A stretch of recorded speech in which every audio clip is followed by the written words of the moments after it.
Malcolm was an enlightened man, but he didn't start out his life on a bed of roses. In fact, a common criticism, as it were, or observation that is made about Malcolm was that he hated white people. Well, I can see how if you're skimming the surface and you've not read his literature and you've not actually read his biography and you've not actually read or observed some of the conversations that he's had with media people, where he gave many interviews, I can understand if you haven't looked at all of this material, you might come to that conclusion because you're getting sound bites. I know when I was growing up, all I had about Malcolm X, all I knew about him was sound bites. By any means necessary. That's a famous quote. Another famous quote is, "We didn't land on Plymouth Rock. Plymouth Rock landed on us."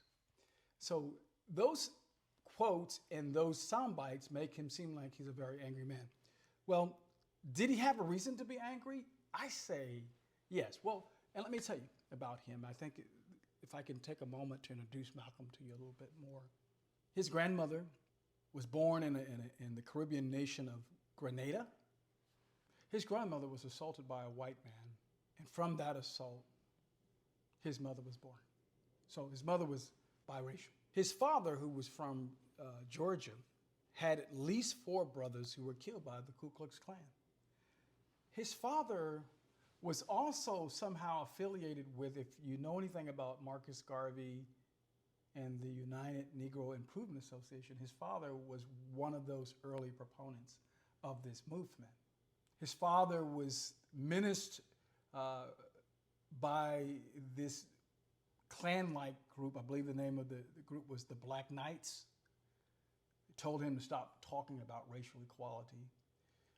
Malcolm X was born in Omaha, Nebraska. You thought it was Alabama, or maybe you thought it was Harlem. No, he was born in Omaha, Nebraska in 1925.